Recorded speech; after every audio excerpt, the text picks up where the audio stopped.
pues tiene un pequeño problema. Un pequeño problema. Con la situación actual en el Ministerio de Fomento, ¿no debería reducir sus costes de personal? ¿Sería eso posible? Vamos por la Sí, sí debería reducir mucho sus costes de personal. Muy bien, perfecto. Bueno, espera, un minuto. Sí debería... A ver, yo creo que tenemos que hacer un esfuerzo en la Administración, sinceramente lo creo, por ajustar. Mirad, yo tengo una sensación en la Administración que nos pasa lo siguiente. Esto es una opinión personal. Al menos la Administración General del Estado. Aquí no hablo porque no la conozco, ¿no?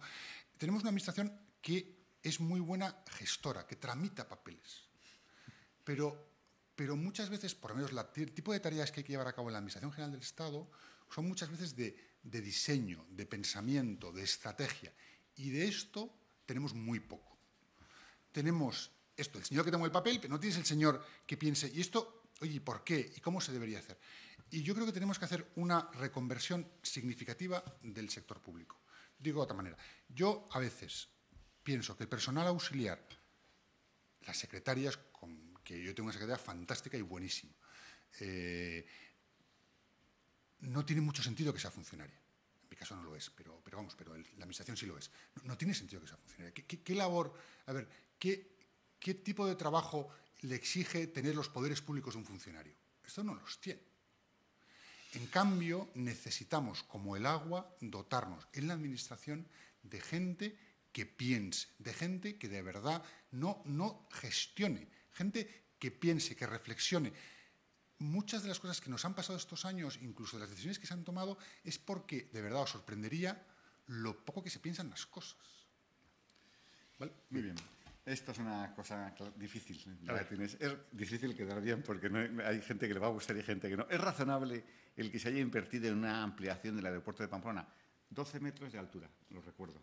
¿12 metros de altura el qué? El edificio tiene 12 metros. Ah. Lo digo, 12 metros, o sea. A ver, ya os he dicho lo que opino de la subida. No conozco el caso del aeropuerto de Pamplona. Has estado hoy, pero poco. Ya, esto el tiempo de llegar, ¿verdad? No lo conozco, ni conozco las tripas de qué ha llevado a aumentar. Tengo la sensación de que en España, como os decía, hemos hecho aeropuertos muy grandes para las cosas que necesitábamos y que ahora tenemos que hacer un esfuerzo por hacerlos sostenibles. Y hacerlos sostenibles probablemente pasa porque el aeropuerto esté cerrado unas horas. Pero cerrado es cerrado. Y porque busquemos fórmulas. Pues, por ejemplo, ahora está empezando a haber, ya sabéis, que gente que mueve el avión, los controladores, la hora de controlador es muy cara, en cambio la hora del que mueve el avión, pues por la pista es mucho más barata. Pues que busquemos fórmulas para hacerlo. Al final esto es un coste hundido, ya está pagado. Es decir, podemos llorar sobre la barbaridad si fue una barbaridad, pero ya da igual, ya lo tienes, ahora lo que hay que hacer es cómo lo aprovechamos y lo hacemos, oye, pues que sea lo más eficiente posible. Muy bien.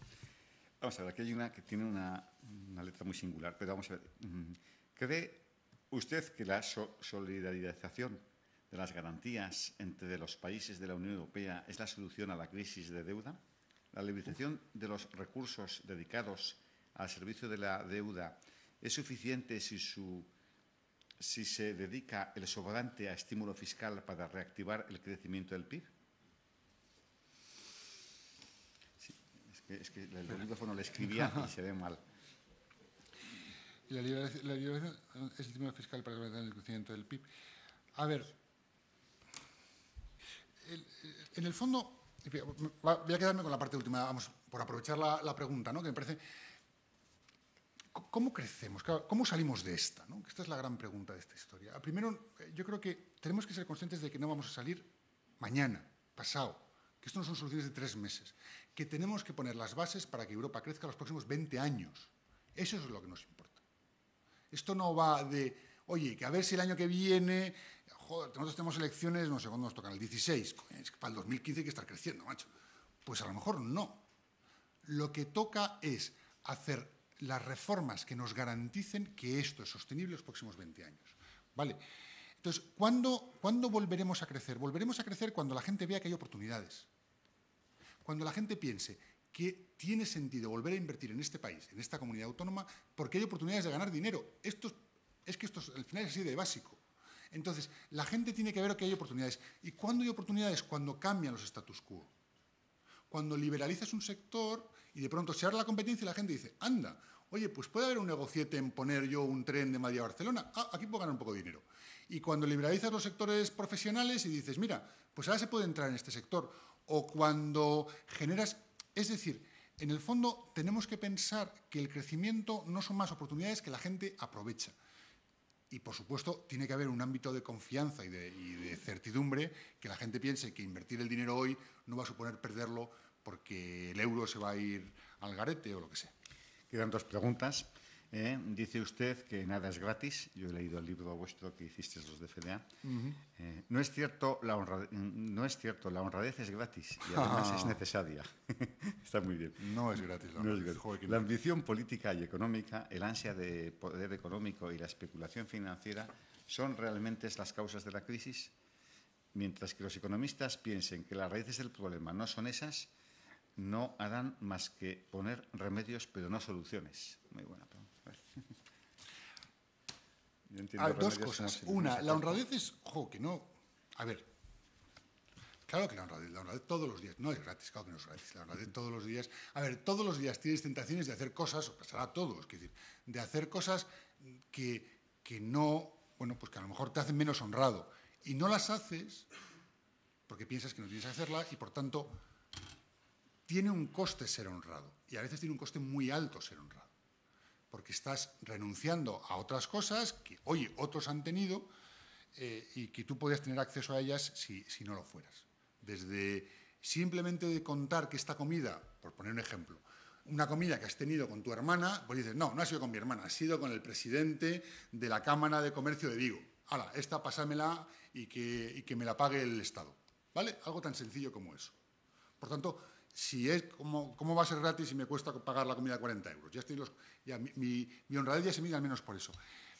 La crisis, yo insisto, yo no... A ver, no creo que la ética es muy importante, pero yo no creo que que la raíz de la crisis son errores humanos, que se pueden volver a repetir. No son comportamientos no éticos. El comportamiento no ético puede ser un error o no. A veces que lo es y a veces no. Pero lo que nos ha llevado aquí es que ha habido gente que ha comprado pisos cuando no debería haber comprado, que ha decidido dejar de estudiar porque ganaba 3.000 euros haciendo la M30, que es más fácil poner un chiringuito en la playa que dedicarme a estudiar no sé qué, que hay toda una serie de decisiones equivocadas, humanas, que hemos tomado, y yo no entro en el comportamiento ético, que nos han llevado a esta situación. El político que ha decidido, ¿qué pasa? Lo dejo para el año que viene. Todas esas cosas son lo que nos ha llevado a esta situación. Y, por tanto, revertirla pasa por intentar, yo creo, es mi opinión personal, solventarlo, pero que yo no le veo que tenga, como economista, ese comportamiento. Vale, pues una ética igual más típico. Y luego la última pregunta, dice que se me ha pasado porque tiene que ver con el tren de nuevo, había agrupado. ¿Usted cree que tiene mucho sentido común que el gobierno de España saque pecho diciendo que nuestro país sea, después de China, el que más kilómetros de alta velocidad tenga o lo vaya a tener del mundo? Es el mismo sentido común que cuando sacábamos pecho diciendo que construíamos más viviendas que todo el resto de España junto, de Europa junto, que todo el resto, que construimos más viviendas que todo el resto de Europa junto. A ver, la pregunta, ¿nos hemos pasado construyendo aves? Esto es bastante evidente, en el sentido de, vamos a ver. De Huesca, ¿no? Eso, el ejemplo más claro es el de Zaragoza-Huesca, pues con todo mi respeto, pues ¿por qué? Porque tiene, a ver, ¿qué sentido? ¿Y cuánto cuesta cada billete a los demás? No lo sé. Esto no 250 euros. Bueno. Cada billete que va, además, hay que ponerlo. Es decir, ¿esto tiene sentido? No. Pues probablemente hay... Pero esto es como todo, es decir, tampoco podemos estigmatizar la alta velocidad porque se haya cometido barbaridades o se hayan hecho tramos de alta velocidad que no tenían ninguna rentabilidad. Esto tampoco puede llevarnos a decir, no, es que toda la alta velocidad es mala. No, oiga, mire, esto es como todo. Las cosas no son ni buenas ni malas. Depende de usted cómo lo haga y en el sentido de que lo haga. Entonces, ¿tiene sentido que saque pecho el gobierno diciendo que tiene casi tanta alta velocidad como China? Yo creo que, a ver, ya lo tienes hecho. ¿Qué vas a hacer? No vas a decir, no, yo me fustigo, esto es un horror, esto de tener, y qué horror, y entonces vamos a ir poniendo carteles de España es un desastre. No, pues al menos, oye, aprovechas lo que tienes. Y esto es como eso, el hijo que que yo qué sé, que no es buen estudiante, pero él le va muy bien el fútbol, es un chaval, pues es un futbolista estupendo. Pero oiga, ¿usted cómo está orgulloso de su hijo de futbolista? Pues mire, porque es lo que tengo. Vale, pues yo creo que esto es un poco esto. Yo creo que todo el mundo es consciente de que ha habido en unos momentos muy significativos que se nos ha pasado la cosa, pero yo creo que tenemos que tener la suficiente madurez para distinguir, como en casi todo, proyectos que tienen más sentido de otros que tienen menos. Bueno, me dan ganas de hacer una última pregunta, pero que es de un segundo. A ver. ¿Invertirías estos días en bolsa? Estamos ya en 6.000 poco, 6.000 no sé cuántos. Ya que has estado en FEDEA y sabes... No, en FEDEA no sabemos, digo, en bolsa. A ver, no tengo dinero, que es una ventaja. Entonces no me tengo que plantear ese tipo de preguntas porque no tengo problema. ¿Invertiría en bolsa? Bueno, esto es como todo, depende del valor al que yo quiera invertir. Quiero decir tiempo, que... No, eso es... A ver, que en bolsa hay buenas cosas y hay cosas menos. Es muy evidente que hay empresas que pase lo que pase, pues van a aguantar. Y es verdad que A ver, es verdad una cosa que yo creo que sí es relevante destacar, porque yo creo que lo destacamos poco. La situación de la economía española no es bastante mejor de lo que se pinta desde fuera. Es decir, España no es tan distinto, ni para bien ni para mal. Ni antes éramos los campeones del mundo mundial, éramos el ejemplo de Europa y éramos el referente de lo que se debería hacer, ni hoy somos los peores de la clase. Somos un país medianillo que ha hecho sus esfuerzos y muy importantes y probablemente nosotros, los fundamentos de nuestra economía, son bastante más sólidos de los que aparecen hoy en la prensa o en el lío en el que estamos metidos. En ese sentido, invertiría en la bolsa, pero con este pequeño problema de no tener. Vale. He conseguido un mensaje optimista, positivo, ¿no? Ilusionante hacia el futuro. Lo creo que en un día como hoy, después de que ha caído la bolsa y ayer y no sé qué, yo creo que lo he conseguido. Yo creo que se merece, don Pablo, un aplauso y muchísimas gracias por venir. En la próxima...